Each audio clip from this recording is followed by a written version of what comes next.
Hello. Good afternoon. How is everyone doing today? Walaupun ini video ya, tapi nanti kita kan bakal ketemu juga. Jadi nanti aja jawabnya. I'm doing fine myself. I'm doing alright. Minggu ini kita bakal ngebahas, coba kita lanjut judulnya, something called Goldilocks. What is Goldilocks? Ada gold itu emas, ada locks atau kunci atau rambut. Ya udah, kita langsung bahas aja deh buat materi minggu ini. Oke, jadi Goldilocks. Kalau misalnya tadi kalian ada yang iseng-iseng jawab, oh itu sebuah cerita atau oh itu it's a legend atau sebuah legenda atau cerita rakyat. Berarti kalian benar. Karena Goldilocks ini merupakan salah satu contoh narrative text. Karena Goldilocks merupakan satu cerita rakyat yang sering diceritakan di anak-anak dari belahan dunia yang lain. Kayak kalau misalnya kita punya Malin Kundang, mereka punya Goldilocks. Narrative text itu apa sih sebenarnya?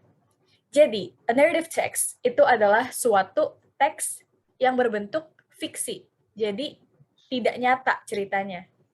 Jadi, karena tidak nyata, penulisnya bebas menambahkan apapun hasil dari imajinasinya ke dalam narrative text ini. Misalnya, hewan bisa berbicara seperti si kancil, atau manusia bisa berubah menjadi batu seperti Malin Kundang dan batu menangis. Pokoknya narrative text itu sangat imajinatif, dan karena ini narrative text itu bisa berfungsi untuk menghibur pembaca yang membacanya. Contohnya ada dongeng, fabel, mitos, legenda, dan masih banyak lagi.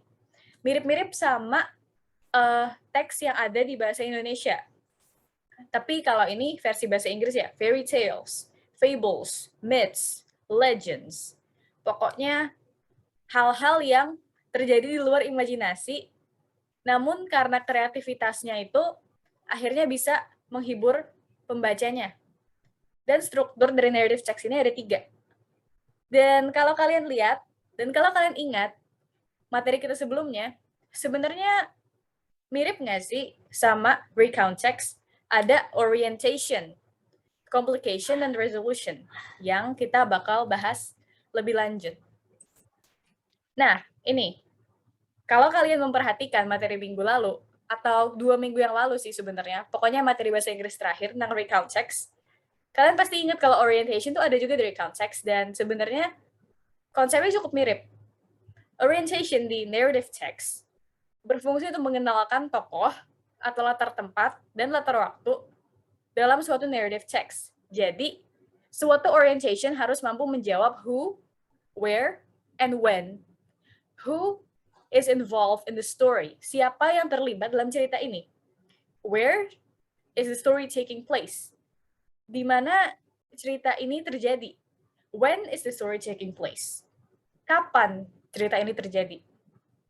Setelah orientation, struktur berikutnya adalah complication. Dan ini juga mirip sama recount text, yaitu peristiwa yang terjadi secara kronologis. Dari awal sampai akhir. Yang berbeda dengan recount text adalah di complication, terjadi suatu masalah utama yang harus diselesaikan. Jadi bukan hanya menceritakan secara runtut dan dari pagi, siang, sore, malam, kegiatan-kegiatan saja, seperti sequence of events.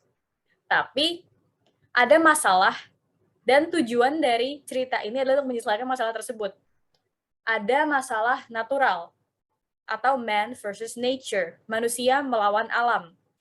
Misalnya, cerita tentang bencana alam, di mana mereka harus berevakuasi dari gunung berapi. Atau masalah sosial, seperti misalnya konflik antara sang rubah dan sang ayam, karena mereka saling bersosialisasi dan mereka saling bermasalah satu sama lain. Atau psychological, manusia dengan dirinya sendiri, atau man versus self. Ini terjadi ketika misalnya terjadi suatu cerita di mana seorang anak bingung mau melanjutkan pendidikan kemana. Kan sebenarnya tidak ada masalah dari luar. Dia hanya bingung dalam membuat keputusan terhadap dirinya sendiri. Terakhir, ada resolution, atau penyelesaian dan penyimpulan dari masalah utama yang dimunculkan. Jadi, resolution ini adalah saat di mana tokoh-tokoh dalam cerita naratif berhasil menyelesaikan masalahnya. Resolution itu bisa happy ending, bisa juga sad ending, tergantung dari penulisnya. Selain ketiga ini, ada juga dua struktur opsional lain, yakni evaluation dan reorientation. Oke, coba akhirnya kita mulai baca cerita Goldilocks, a narrative text called Goldilocks. Let's read together, okay? Once upon a time, there was a little girl called Goldilocks. One day, she went for a walk in the forest. Quite quickly, she saw a house. She knocked on the door, and when no one answered, she walked inside. Ini adalah contoh orientation. Kenapa? Karena ini berhasil menjawab who, when, dan where dari cerita ini. Once upon a time, pada zaman dahulu kala, sudah menjelaskan latar waktu dari cerita ini. There was a little girl called Goldilocks.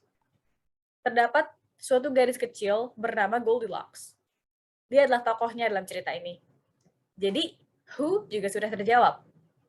One day, she went for a walk in the forest. Suatu hari, dia berjalan-jalan ke hutan. Hutan. Ini merupakan latar tempat. Jadi when juga sudah terjawab. Quite quickly, she saw a house. She knocked on the door and when no one answered, she walked inside. Dia akhirnya menemukan sebuah rumah. Dia mengetuk pintu dan ketika tidak ada yang menjawab, dia akhirnya masuk. Ini juga mampu menjawab when. Sebuah rumah di tengah hutan pada zaman dahulu kala dan tokohnya adalah Goldilocks. Ayo kita lanjut. On the table in the kitchen, there were 3 bowls of porridge. Goldilocks was hungry. She tasted the porridge from her first bowl, but it was too hot. She tasted the porridge from her second bowl, but it was too cold. Then, she tasted the last bowl of porridge. This porridge is just right, she said happily, and she ate it all. Ini merupakan bagian dari komplikasi.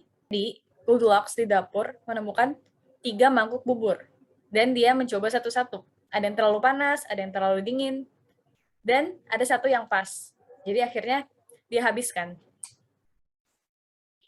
After she had eaten the porridge, she went to the living room.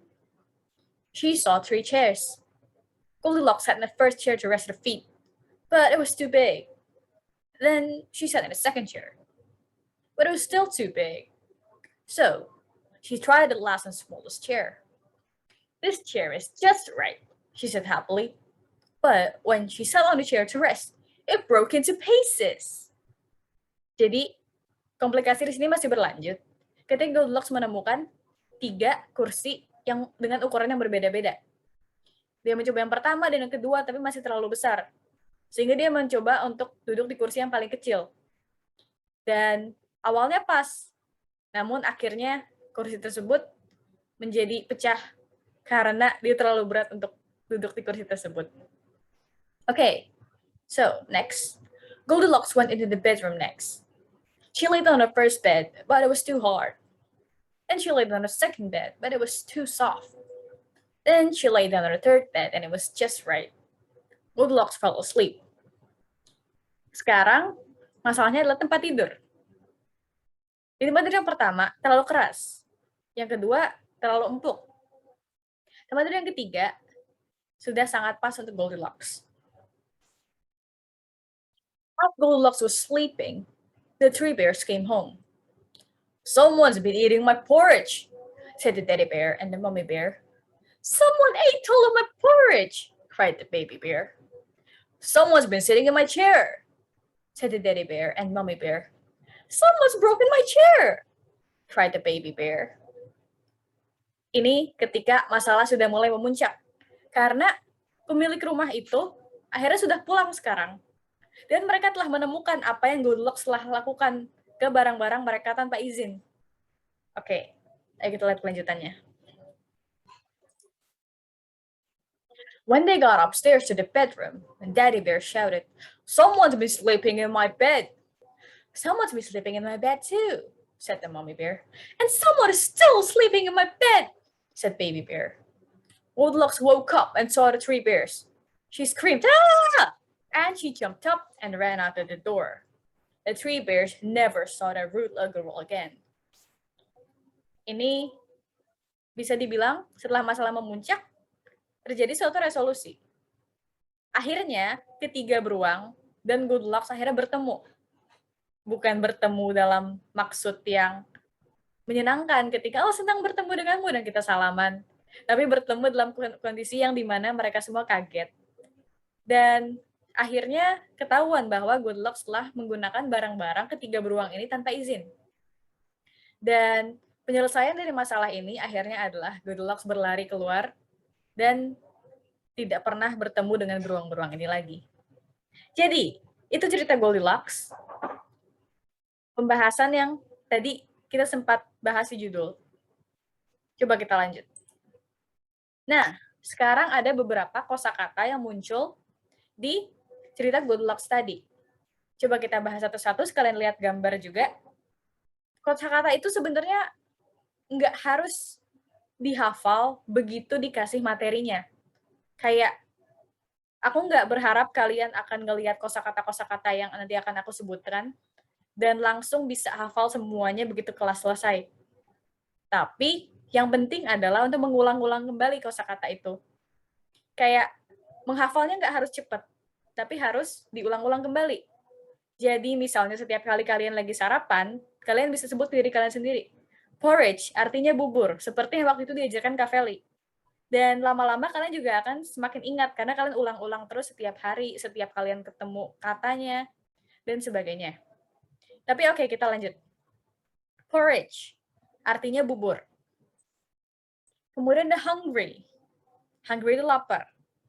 Jadi kalau kalian perutnya mulai bunyi-bunyi, you are hungry. Hot, itu panas.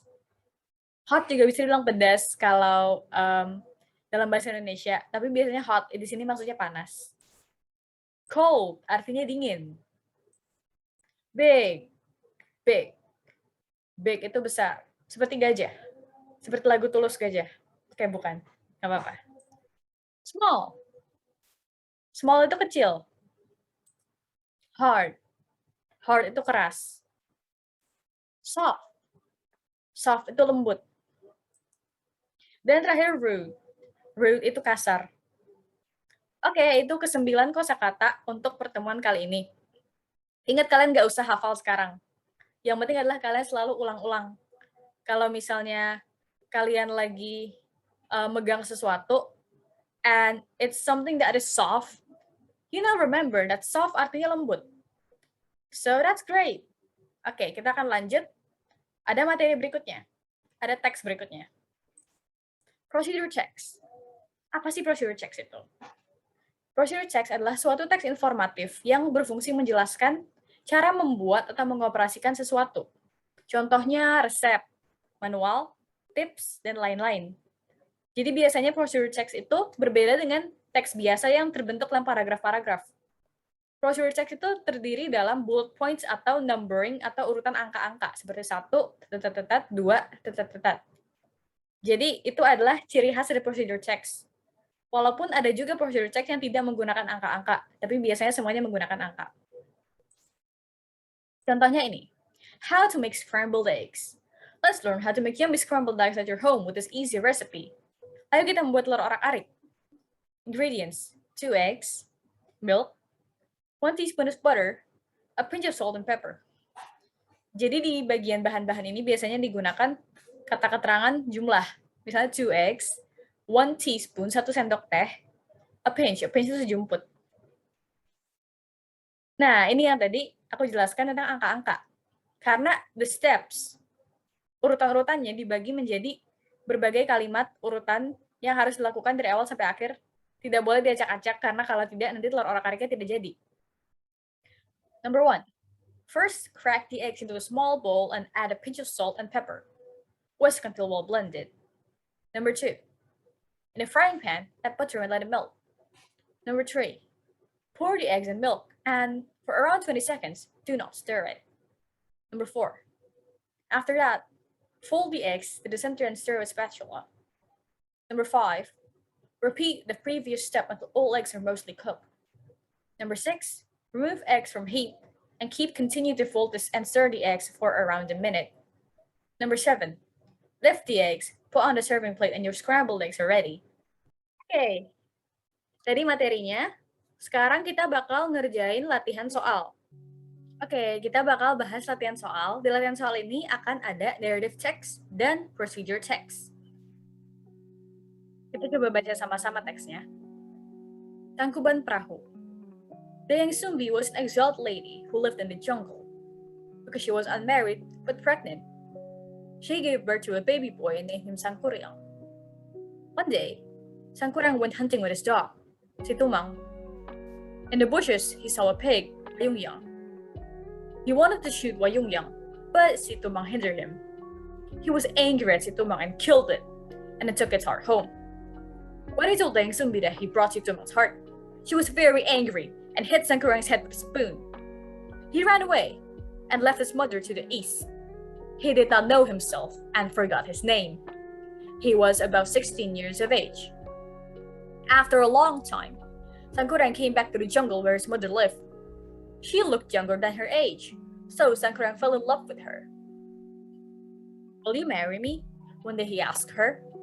But Dayang Sumbi refused because she recognized that he was her son. He insisted to marry her.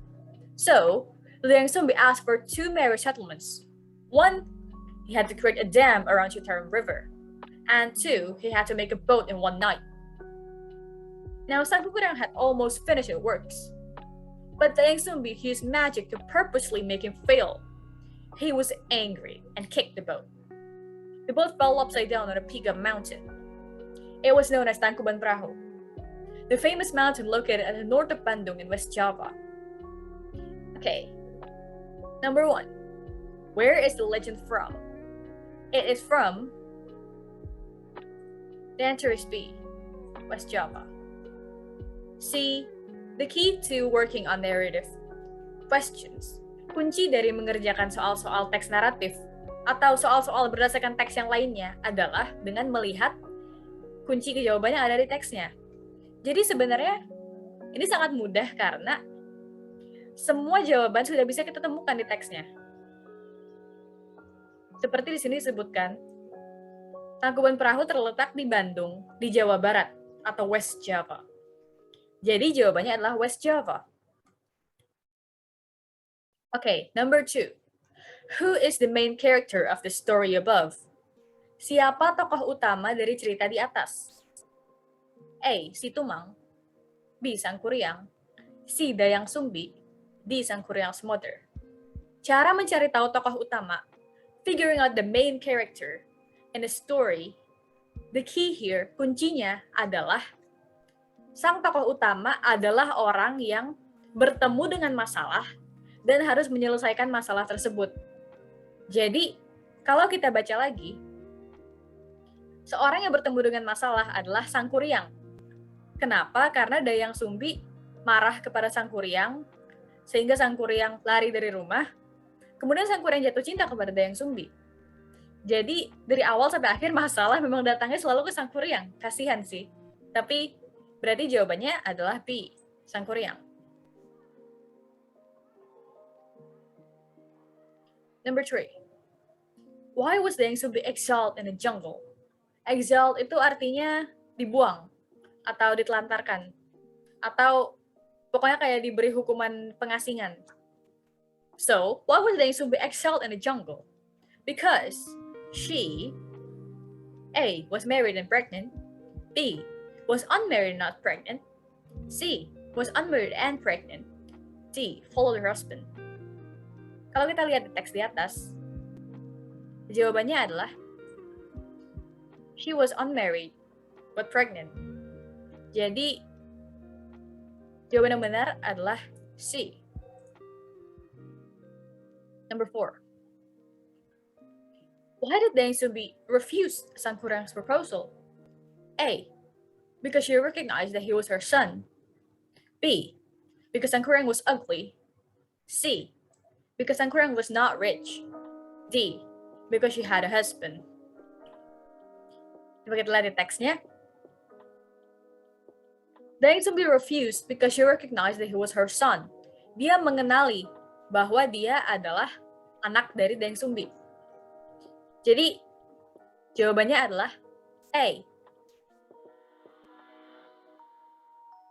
Number 5. Ini merupakan kata rujukan atau suatu kata yang tidak menggunakan kata benda atau nama benda sebenarnya, tapi menggunakan its atau his atau their atau kata pronomina lainnya untuk merujuk kepada kata tersebut. And then took its heart home. Cara mengerjakan soal ini adalah dengan melihat kalimat sebelumnya. Jadi coba kita lihat. And then took its heart home. Okay. He was angry at si Tumang and killed it.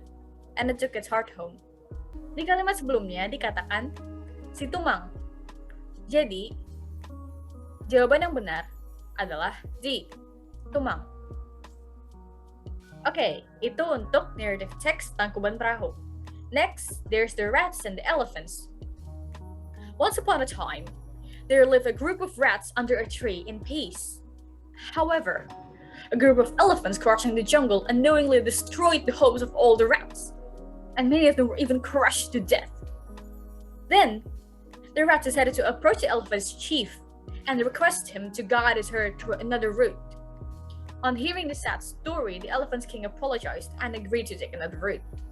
And so the lives of the rats were saved.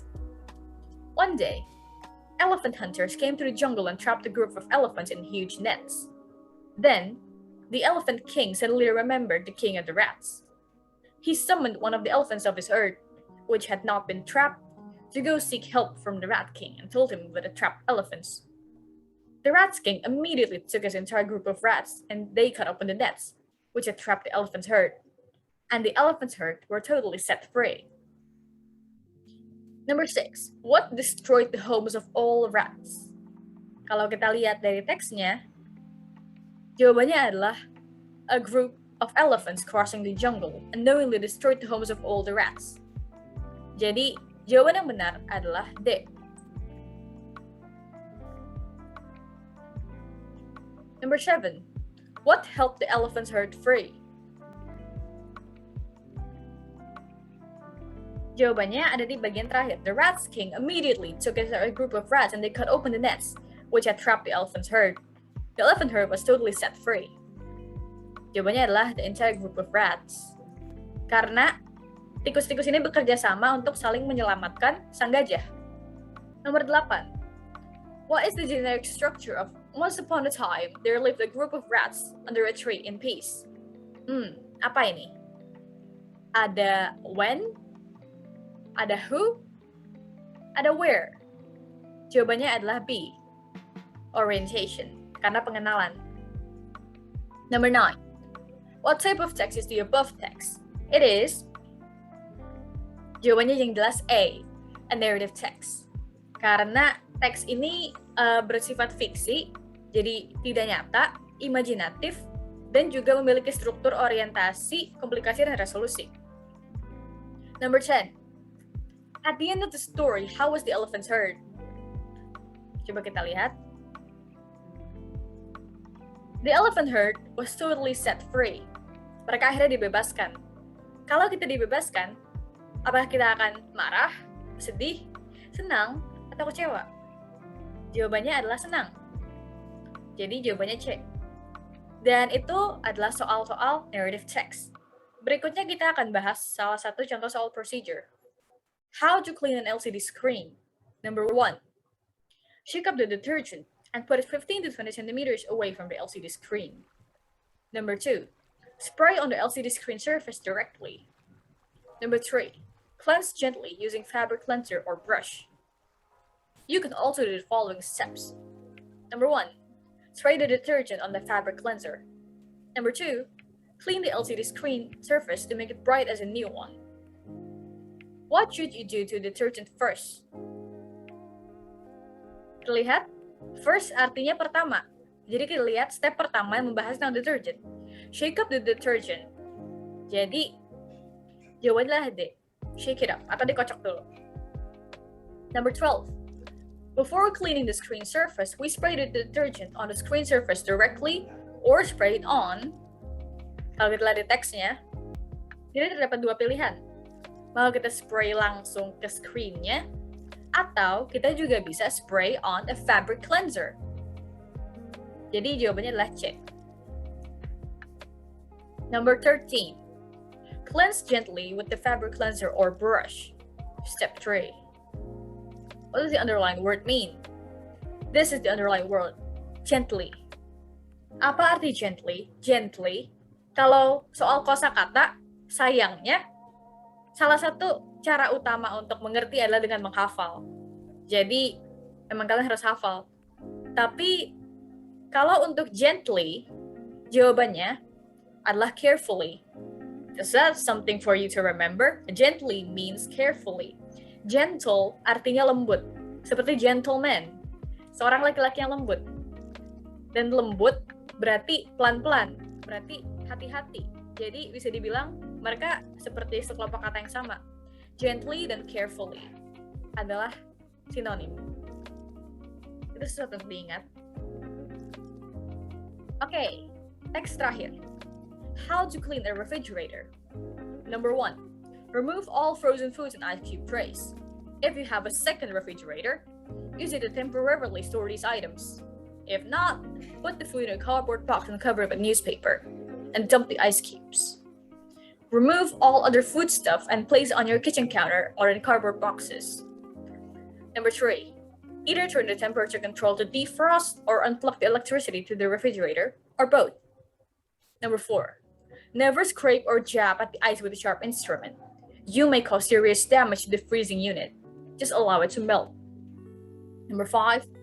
Either put a flat pan under the freezer to catch the drips or put large towel in the bottom of the refrigerator. Number 14. What should we do after we turn the temperature control to defrost? Okay, setelah defrost. After, setelah defrost. Jadi, ini adalah bagian yang defrost. Setelah itu, never scrape or jab at the ice with a sharp instrument. You may cause serious damage to the freezing unit. Allow it to melt. Apakah jawabannya A, scrape the ice with a sharp instrument? Bukan, karena dia bilang never. So never do that. That is bad. B dan C bukan merupakan step yang dilakukan setelah defrost. Jawabannya adalah D. Allow the ice to melt. Seperti ada di nomor 4 ini. Allow it to melt. The word it refers to, nah ini juga merupakan kata rujukan. Coba kita lihat di kalimat sebelumnya. Never scrape or jab at the ice with a sharp instrument. You may cause serious damage to the freezing unit. Allow it to melt. Jawabannya the ice. Karena hal yang dapat dibiarkan mencair adalah es. Bukan kulkasnya, bukan makanan yang di dalam kulkasnya, tapi es. Jadi jawabannya C, the ice. Dan itu merupakan bagian terakhir dari latihan soal kita kali ini. Oke, terima kasih atas perhatiannya untuk materi Bahasa Inggris Narrative dan Procedure Text untuk minggu ini. I will see you guys later nanti di kelas bersama Rumah Belajar BEM UI. Dan ingat-ingat kalau misalnya kalian tadi ada kata-kata yang membingungkan di teks atau ada kalimat yang membingungkan, don't hesitate, jangan ragu untuk kembali menonton videonya, di pause dan dicatat agar nanti kalian bisa ceritakan ke aku bagian-bagian mana yang membuat bingung. Kemudian kita bahas sama-sama. Oke, see you guys. Thank you.